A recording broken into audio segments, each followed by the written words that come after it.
समय हमारे सामने बैठे हैं बीकानेर के जाने माने, या यूँ कह सकते हो कि गरीब लोगों के दुखों को अपना दुख समझने वाले नरेंद्र सिंह जी राजावत। इन्होंने आज तक बीकानेर में अनेक लोगों के दुखों में सहयोग किया है और ये राजनीतिक के साथ साथ में सामाजिक, पारिवारिक और स्थानीय समस्याओं का समाधान करने में तत्पर रहते हैं।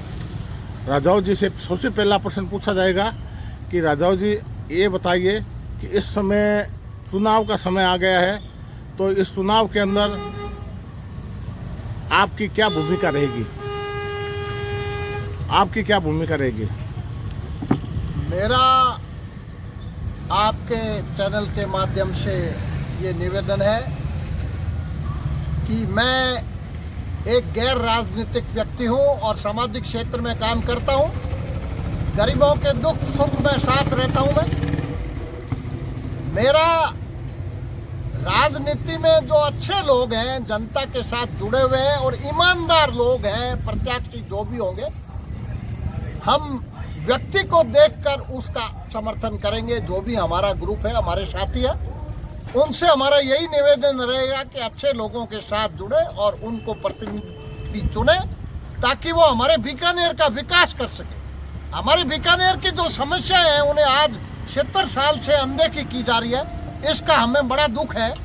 ये समस्याएं जो भी निपटाएगा, आगे आएगा, हम उनके साथ रहेंगे। लोगों का कहना है कि आपका बीकानेर पूर्व तथा पश्चिम क्षेत्र में हजारों आपके फैन बने हुए हैं, तो वो आपके कहने पर ही लोगों को, आपके निर्णय पर के आधार पर ही, तो आप उनको क्या संदेश दोगे? मैं उनको ये संदेश देना चाहूँगा कि बीकानेर पूर्व में हमारे जो भी प्रतिनिधि या मैदान में आएंगे, उनमें सबसे अच्छा व्यक्ति जो ईमानदार हो, जिसकी छवि बढ़िया हो, जो बेदाग हो और जनता को अनावश्यक रूप से राजनीतिकरण से परेशान न करे और शांतिपूर्वक कार्य करे अपना, उसे व्यक्ति के साथ हमें रहना है और उसका ही समर्थन करना है।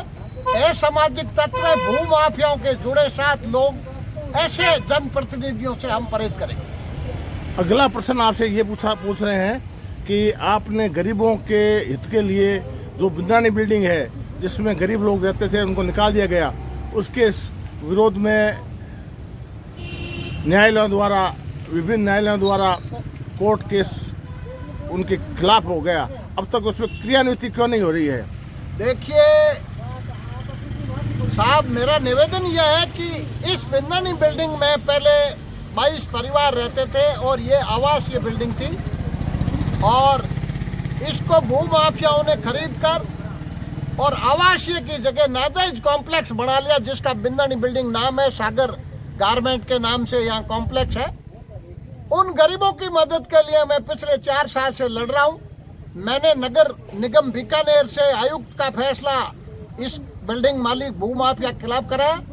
उसके बाद मैंने जो है इसका स्टे डीएलबी से खारिज कराया और उसके बाद ये हाईकोर्ट गया तो मैंने वहाँ PIL लगाई, जनहित याचिका कि भी इस बिल्डिंग में ये नाजायज बैठे, इसको गिराया जाए और इसे अवैध घोषित किया जाए। अब माननीय DLB डायरेक्टर स्वायत्त शासन विभाग निदेशालय ने राजकुमार मूलचंदानी सागर प्लाजा का जो है वहां पर जो निगरानी याचिका थी खारिज कर दी। लेकिन इस बात को मैंने जिला कलेक्टर, प्रशासन, मुख्यमंत्री सबको अवगत कराया कि केसरलाल मीणा जो वर्तमान में आयुक्त है, वो जानबूझकर अपने पद का दुरुपयोग करके भ्रष्टाचार के आधार पर इस बिल्डिंग को सीज नहीं कर रहा है, जबकि नीचे सिविल न्यायालय ने भी इसका एक शिव कुमार सोनी का वाद बहुत पहले खारिज कर दिया था, उस पर भी कोई कार्रवाई नहीं हो रही है। इसलिए मेरा मानना है कि इस बिल्डिंग की जो राजस्थान पत्रिका में एक लेख छपा था कि ये बिल्डिंग जो है रसूखदार की नींव पे खड़ी बिंदानी बिल्डिंग नाम का एक लेख राजस्थान पत्रिका में 2021 में छपा था और आज तक ये 7 साल से नाजायज तरीके से निगम के अधिकारियों के साथ मिलीभगत करके इसको बचाया जा रहा है, जबकि ये बिल्डिंग को तोड़ने के आदेश विभिन्न कोर्टों द्वारा दिए जा चुके हैं। मेरा माननीय जिला कलेक्टर महोदय बीकानेर से ये निवेदन रहेगा कि अब इसका कोई स्टे नहीं है और कहीं पर भी कोई आर्ट नहीं है। इस बिल्डिंग को गिराने में नगर निगम स्वतंत्र है, जिला कलेक्टर स्वतंत्र है।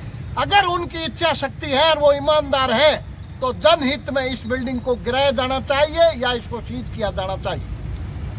आपसे ये पूछना चाहूँगा मैं कि केसरलाल जो मीणा है नगर निगम आयुक्त, वो शहर की छोटी छोटी गलियों में पहुंच करके और मकानों की देख रेख कर रहा है, तुड़वा रहा है, तो इस बिल्डिंग की तरफ उनका ध्यान क्यों नहीं जा रहा है?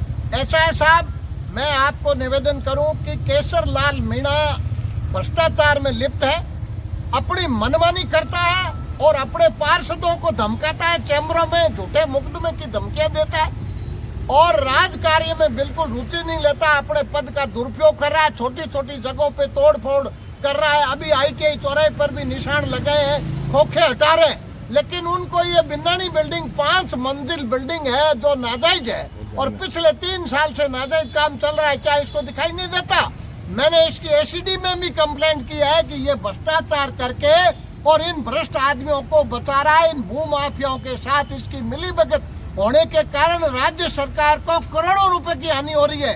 ये बेशकीमती जगह है, इसको व्यावसायीकरण करके अगर नगर निगम बेचे तो गवर्नमेंट को करोड़ों, ये 500 करोड़ की नाजायज बिल्डिंग है, इसलिए इस पर ध्यान दे। और मेरा प्रशासन से, जो यहाँ बीकानेर में बैठे हैं कलेक्टर और डिविजनल कमिश्नर, उनसे ये आग्रह है कि आप इस पे ध्यान दें और इस नाजायज बिल्डिंग को गिराएं और केसरलाल मीणा पर अंकुश लगाएं और उसको आदेश दें कि वो इस बिल्डिंग को सीज करे और जनहित में ये काम करना जरूरी भी है। यहाँ पे